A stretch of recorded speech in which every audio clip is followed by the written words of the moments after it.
Hey everyone, what is going on? So actually doing something a little bit different today. We're talking about counting and how you could get better at it and how you could do it and what is counting. So first and foremost, I have to give a shout out to JayDevin. He created this chart of all of the Pokemon, or at least the majority of the Pokemon that you'll probably face in this tournament and how many fast moves it will take to get to that specific charge move. So I will link his his YouTube account. I was about to say Twitter account, but no, he does have a Twitter if you want to follow him, but I will link his YouTube account in the description down below. So definitely follow him. He totally deserves more subscribers. So we're not Ultra Friends just yet. We're almost there though, so we'll be battling soon enough. But yeah, so we're going to go over these Pokemon. Thanks a lot again, JayDevin, for this chart. And if he continues to do this, I'll probably make videos on this on a monthly basis. Let me know if you like videos like this and whatnot. So yeah, I got to admit to you guys, I haven't really been counting much prior to the Rainbow Cup. I started it really in the Rainbow Cup. I think I did it occasionally with some Pokemon in the past, like maybe some in like the Nightmare Cup or whatnot, but I haven't really been focusing on it and I haven't really done it much. I started to do it a lot in this cup, in the Jungle Cup, and I did it a little bit depending on the Pokemon in the Rainbow Cup. But yeah, basically counting is to count how many moves your opponent uses, how many fast moves they use to get to that specific charge move, so you know when they reach it or when they're about to reach it. So let's take a look at Vigoroth. Now Vigoroth is easy to remember in my opinion. If you have the fast move counter, which you should have, it also gets scratched, but you should have counter. It's going to take 5 counters to get the Body Slam, 5 to get the Brick Break, and 9 to get the Bulldoze. Now most Vigoroth are going to have Body Slam and Bulldoze in my opinion. I wouldn't worry too much about Brick Break, but even if you do see it occasionally, it has the same amount of counters as Body Slam, so you still have to count 5. So 5 counters gets you to the Body Slam and the Brick Break. So if you count your opponent's Body Slam and your opponent's Brick Break, just count 5, 1, count it 2, 3, 4, 5, and then you'll know when they reach the Body Slam. It doesn't mean that they're necessarily going to use the Body Slam. They could charge up to Bulldoze and then bluff you out with Body Slam. A lot of times, you've probably seen it in videos, I like to charge up enough for 2 Body Slams, so I could either hit them with 2 Body Slams consecutively, or hit them with a Bulldoze, right? If they have Lanturn out, or whatever it happens to be, or you could bluff the Body Slam, and they may or may not block it, so, yeah. Just remember that, 5 counters to get the Body Slam, 9 counters to get the Bulldoze, so you can count, and maybe you could switch in a Pokemon accordingly, or you could shield if you want. Like if they use Body Slam after only 5 or even after 7 counters, then it's not a Bulldoze, right? So you don't have to worry about Bulldoze if you have Lanturn out. But if they charge up to 9 Bulldoze and then use it, it could be Bulldoze or it could be Body Slam. It's kind of like a 50-50 if you're using Lanturn. That's other strategies we can get into in another video. I'm just talking about counting and all the best moves and whatnot and the Pokemon that you will see. So that is Vigoroth. Definitely super easy to remember in my opinion. So definitely remember that. So we're moving on to Heracross, another Pokemon that you will definitely see. It's not going to be on every team. It's a good Pokemon. You guys have convinced me that it was a good Pokemon because I said I didn't like it. And to be fair, I like it. I do like the Pokemon. It's still not my favorite Pokemon in this cup because it does go down fast. So it's definitely not the Pokemon I use quite a bit in tournaments, but it is really the best counter to Vigoroth. So it definitely does have its usability. So you're going to be facing Heracross that use counter, and the most Heracross, including mine, have Mega Horn in close combat. I haven't faced one that has Earthquake, and I don't think you'll be seeing Earthquake, but either way, I would focus on Mega Horn in close combat. So it takes 8 Mega Horn or 8 counters to get to Mega Horn, 9 to get to close combat. So a little bit more than Vigoroth. That's because those are 1-bar charge moves. So it does take a little bit longer to get there. Not too much longer. I mean, Bulldoze still takes 9, so I guess not too much longer.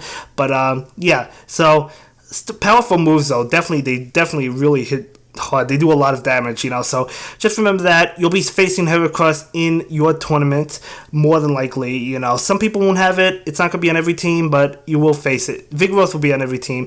Heracross, not so much, although you will face it. But we're moving on to another Pokemon, Vespiquen. This Pokemon, I promise you guys, I will be using.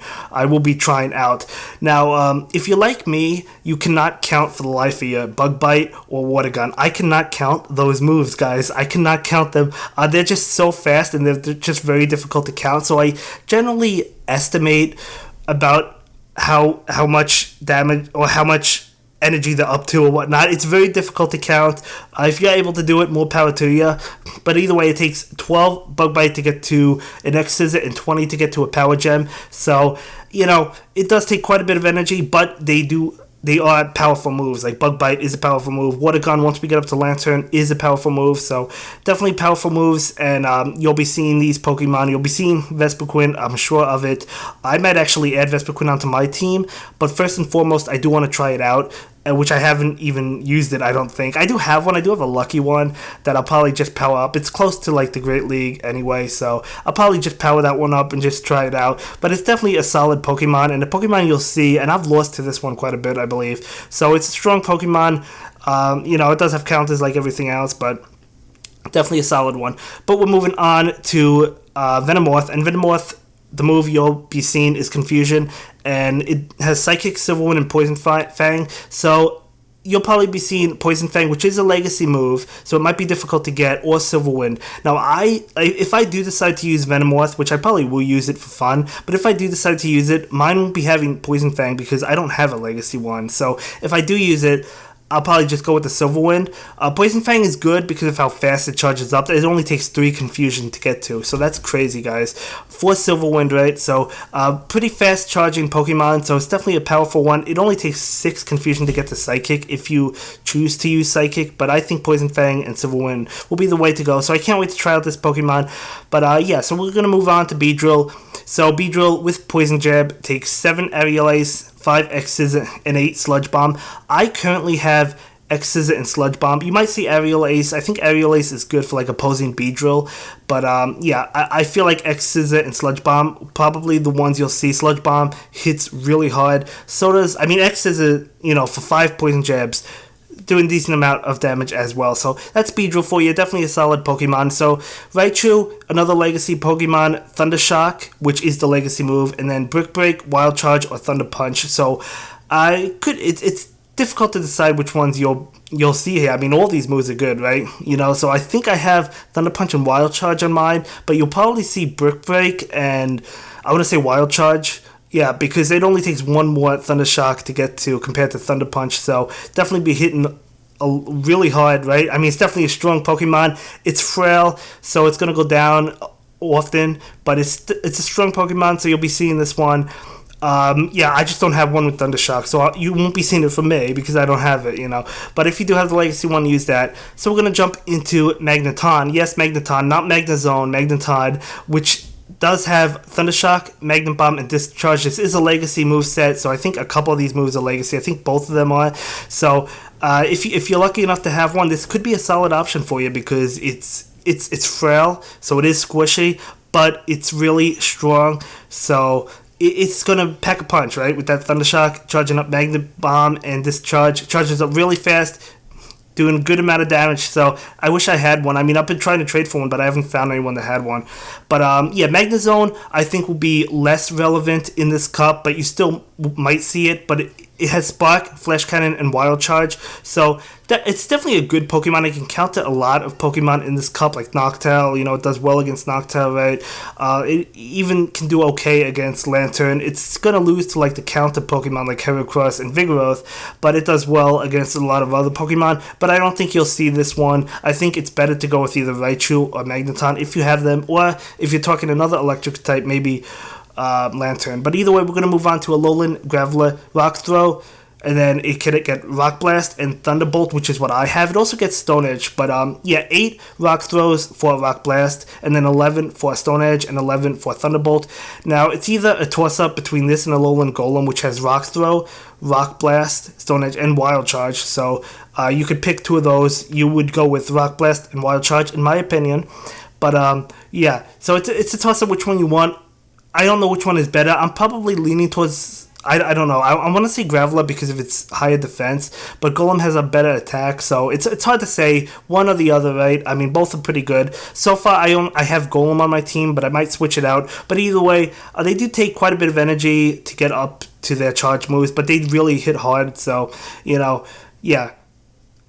pretty good Pokemon, but we're going to move on to Scizor. Now, people have been asking me to try out Scizor, and I will. I do have one for the Great League, so currently you're looking at Fury Cutter with Iron Head and X Scizor. Takes 9 Fury Cutter to get to X Scizor and 13 to get to Iron Head, so quite lengthy to get to those moves. I mean, they're not terrible, right? You know, they're not bad moves. It's not a bad Pokemon, but I think we have better options this cup. But it's not bad. You might see this occasionally. But we're going to go ahead and jump into Forretress, which has Bug Bite. And as I said, super hard to count Bug Bite, at least for me, or Water Gun. But yeah, it does have Bug Bite with Rock Tomb, Heavy Slam, and Earthquake. So for this cup, I think the more common moves are going to be Rock Tomb and Earthquake. So 20 for Rock Tomb, 22 for Earthquake. But yeah, I think those will be the more common moves to see on these Pokemon, or on this Pokemon, if you see Forretress. But I think you will probably see Forretress. It is a good Pokemon. But we're going to jump into a Pokemon that probably everybody will have on their team, Noctowl. With Wing Attack, it gets the Sky Attack in 7 moves, or 7 Wing Attacks. 8 Wing Attacks for Nightshade and 10 for Psychic. I currently have Sky Attack and Psychic, so those are the moves I recommend. Nightshade is not bad, but I think Psychic is a little bit better than Nightshade. It does more damage and whatnot. But yeah, so definitely a solid Pokemon, and this is a Pokemon you'll see on everybody's team. It's really bulky, right? I mean, it's a really, really strong Pokemon. So you'll see this on every team. As long as the person has it, I don't see why you wouldn't see Noctowl. But we're going to jump into Venusaur, which has Vine Whip. It could also have Razor Leaf, which I don't know how many Razor Leafs it takes to get to the moves, but it's a lot longer. But either way, Vine Whip will take 6 Frenzy Plants and 7 Sludge Bombs, or 7 Vine Whips to get to Sludge Bomb, and then 6 Vine Whips to get to Frenzy Plant. So definitely the moveset you want to go with, and probably the Grass type you want to go with. So I do agree it is the best Grass Pokemon to use in this cup if you are using the Grass type, and I could totally see why you wouldn't, but definitely the best one to go with, in my opinion. But yeah, it beats Vigoroth because it gets to those Frenzy Plants super fast. Only 1 more Vine Whip compared to 1 more counter on Vigoroth, and Frenzy Plant will just knock out Vigoroth. So it's definitely a good Pokemon, and one that you will see. And last but certainly not least, we have that Lanturn with Water Gun. As I mentioned, Bug Bite and Water Gun are difficult to count. So I don't count those, I just estimate them for the most part. But it will take 25 Water Guns to get to a Hydro Pump and 19 to get to a Thunderbolt. And that will be the moveset that you will have, or that you will see on Lanturn. And I feel like this will be another common Pokemon. But yeah, out of these Pokemon, yeah, I'm using Vigoroth, Heracross, Alolan, Golem, Noctowl, Venusaur, and Lanturn. You know, I might switch out one for that Vespiquen because I'm really liking Vespiquen, so I might take out the Golem. I don't know. Well, maybe the Heracross. I don't know. I'll have to see. But either way, let me know if you like this type of video. You could pause the video and take a screenshot of this list so you could have something to study, basically, or you could go ahead and follow JayDevin. He'll probably put these out on a monthly basis. I'm not too sure, but either way, thanks to him, I was able to make this video. But if you do like a video like this, definitely let me know in the comments down below, and leave a like if you want to continue seeing videos like this on a monthly basis, and I will continue to put them out. Yeah, so yeah, that's going to conclude this video, and I will see you guys in the next one. Have a good day. Bye. Thank you so much for watching my latest video. Please like, comment, and subscribe, and don't forget to follow me on Twitter. If you like this video, click on one of the links to check out another one of my videos that you'll probably enjoy.